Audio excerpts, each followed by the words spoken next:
Hey guys, welcome back to Clownfish TV. This is Neon. I am here with Geeky Sparkles. Hello. Golly gee willikers. The Hollywood Reporter just put an article up called "The Media is Melting Down and Neither Billionaires Nor Journalists Can Seem to Stop It. If only somebody had warned them." I know. If only somebody had brought this up months ago. Somebody had, said, "Hey, there's a problem here." There's a problem here. So we're gonna talk about this. We're gonna talk about Taylor Lorenz. Remember her? Yeah. She's melting down too because she's like, everything I grew up with and millennial media, digital media is oh my God, it's crumbling. So we're gonna look at that. She's been playing on TikTok. Oh my God, I have to get a real job. Oh my God, I got a real job. Yeah. So not a big fan of Lorenz. She has spent a lot of time trying to stalk, dox, and harass YouTubers and other online personalities. I believe because she's jealous as fuck of them. I don't know why, but she has gone way too far on a few occasions. We'll talk about that. We're going to talk about this article. You're going to have to put some money in the Clownfish jar. Hate to be that guy, but I'm going to be that guy. Clownfish was right. We've been telling you this for years. Why does nobody listen to us? Why don't they listen to us? Geeky, why don't they listen to us? Don't ask me.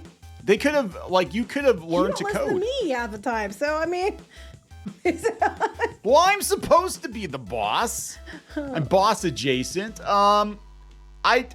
Look, if you are still working as a journalist, especially a digital journalist, and you've been watching, outlet after outlet after outlet get shut down, layoffs after and you're still there, that's on you. You've had 2 to 3 years to find another job, to retrain.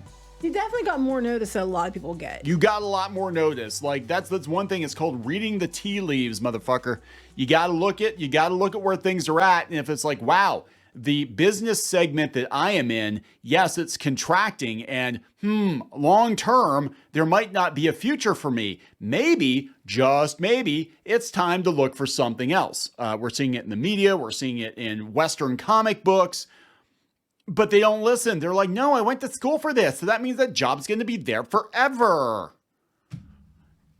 Anyway, the Hollywood Reporter. The media is melting down and neither billionaires nor journalists nor Taylor Lorenz can seem to stop it. Across the industry, contraction, layoffs, sales, and labor unrest remind people of 2008. But insiders are less optimistic this time. That is not good. So wait, are we insiders? Because we've been calling this shit for months. They're saying that it's going to be worse than 2008. Worse than 2008.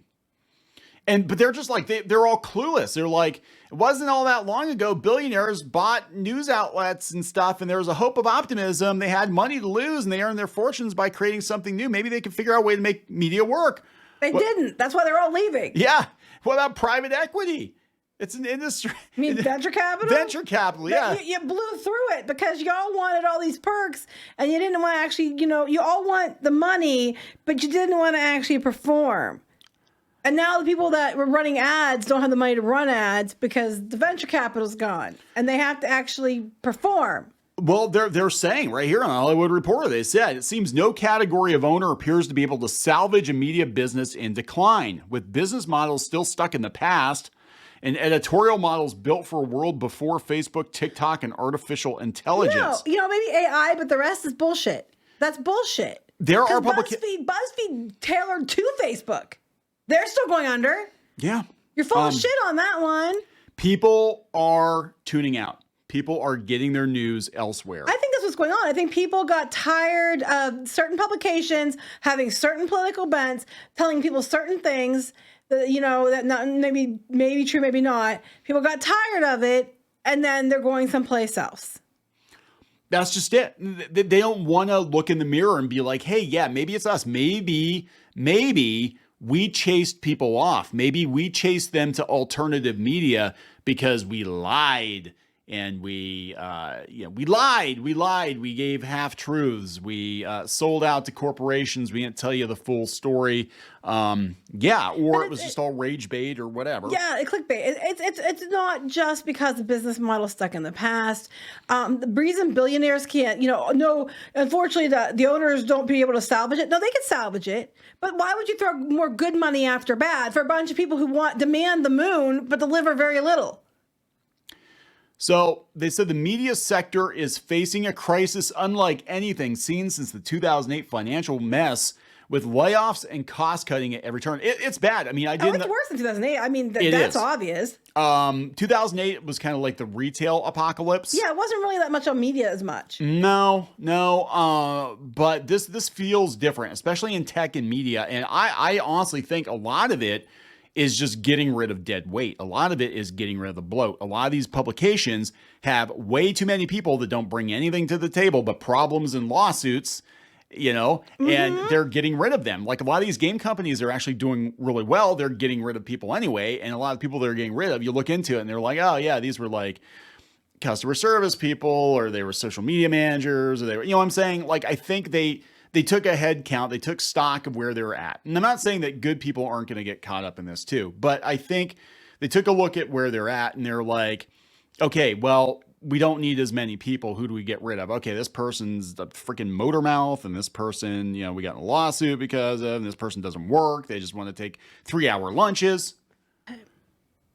All right, so this is interesting. Geeky pointed this out before we recorded.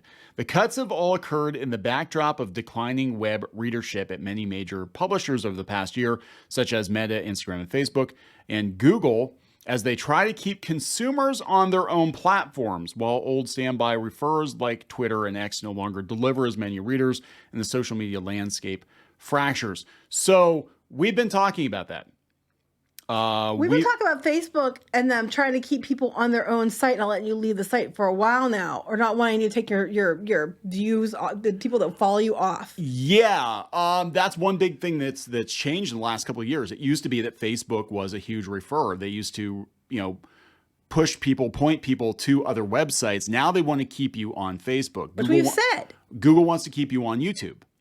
And then Twitter and X, I'm like, wait, they're no longer living as many readers. Well, I thought you all left. I thought all the people left that platform, right? Right? And you can get that many, but you have to actually pay. But they had it kind of locked down. This is why everybody freaked the hell out. And I think you can trace a lot of the fracturing of media, a lot of the layoffs back to Twitter. They had the journalists had Twitter locked down. These media companies had Twitter locked down. It was their echo chamber. It was their mouthpiece. They would write articles about their friends' tweets and shit, and they'd get all kinds of mileage out of it. Twitter drama, constant Twitter drama. And then when Elon Musk came in and basically tossed a hand grenade into that ecosystem, the whole fucking thing, including Taylor Lawrence, yeah, the whole fucking thing collapsed, didn't it? Like, they were like, oh shit, we used to get traffic from Twitter. Oh, now we're not getting traffic. And maybe it was fake traffic.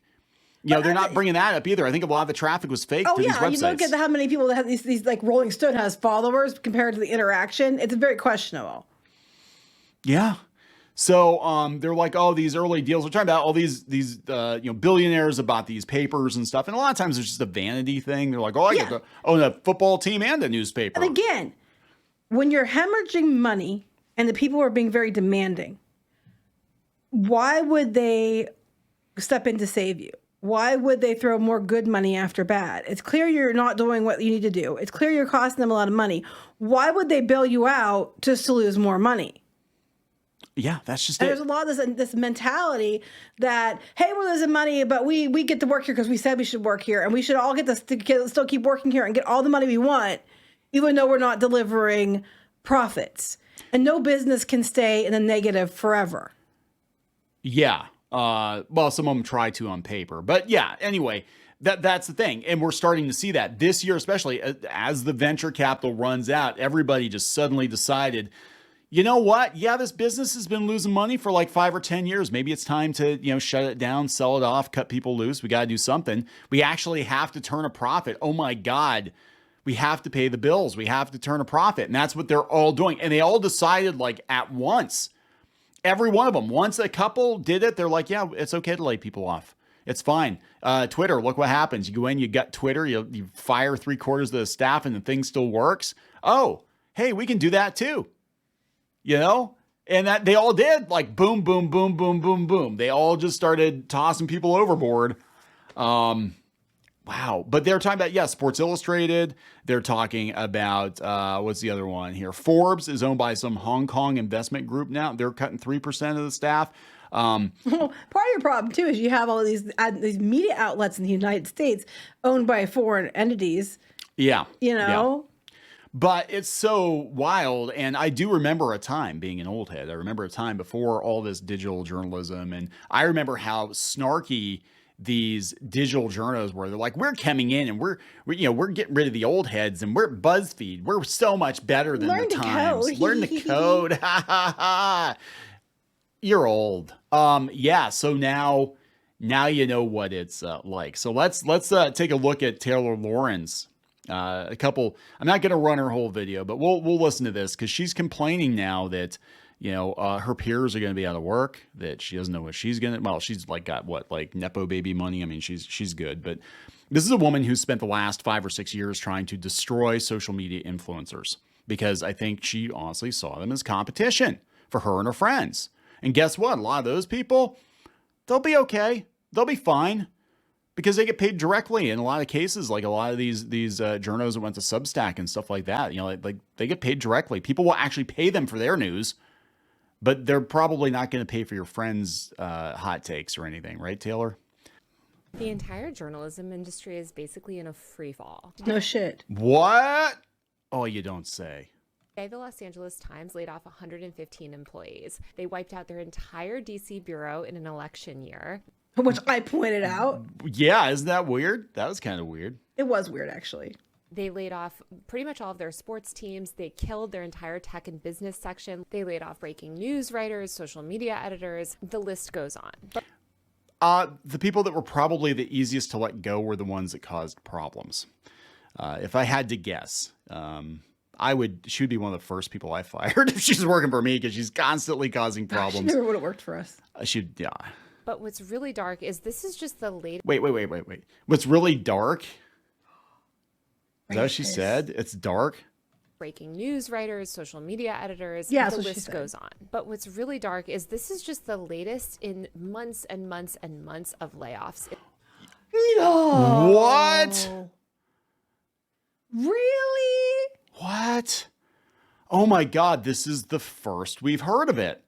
They are late to reporting on their own funeral. Like, you know what I'm saying? Like, this is like Heidi McDonald in The Beat. She waits until the comic book industry and comic book journalism is like deader than dead. And then she's like, hey guys, I think comics journalism might be dying. In the media industry. In fact, tens of thousands of journalists have been laid off in the past year. Oh, Major media no. companies like BuzzFeed News have completely shuttered their news operations. Oh, Time no. Magazine also just laid off a ton of people, and Sports Illustrated basically shut down last. Or you could just watch our channel.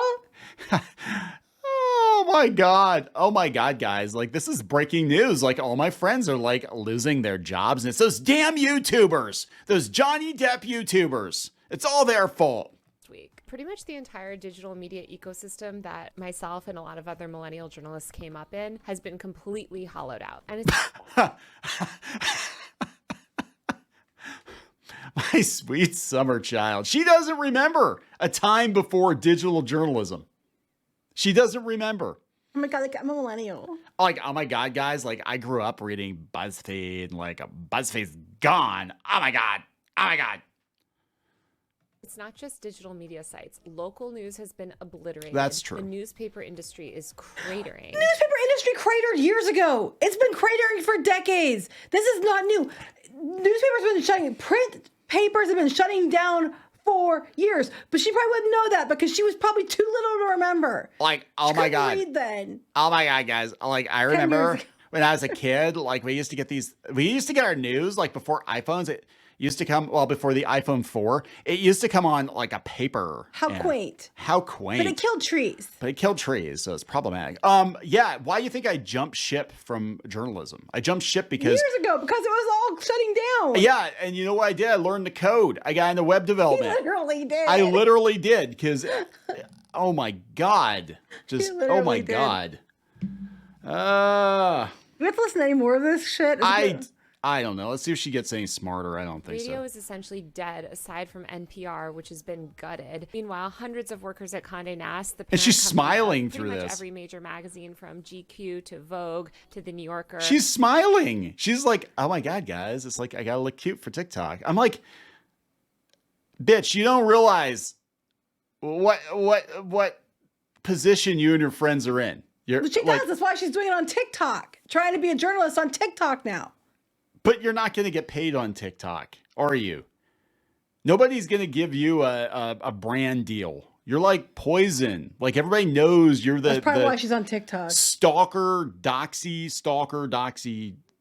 pseudo journalist. to Vanity Fair are on strike because they're also facing impending layoffs. Right, because when you're facing impending layoffs, the first thing you do is go on strike. Yeah, well, yeah, I think it's a double-edged sword, because you don't want to do that, because it's like you make yourself more disposable. But the flip side is, if they're going to get rid of you anyway, and you can at least negotiate for a great parting gift on the way They know out. they're going to get rid of you anyway. They're not going to probably negotiate. They won't. You're just making it easier for them to get rid of you. Journalists are angry about layoffs. Well, maybe if you actually brought some money to the table. They don't pay well. What? They don't pay well. By the way, we don't make that much to begin with.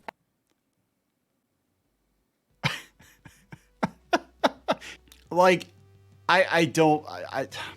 Does she have a book deal or something? Like, she had she published a book about like just smearing YouTubers. She was smearing Mr. Beast.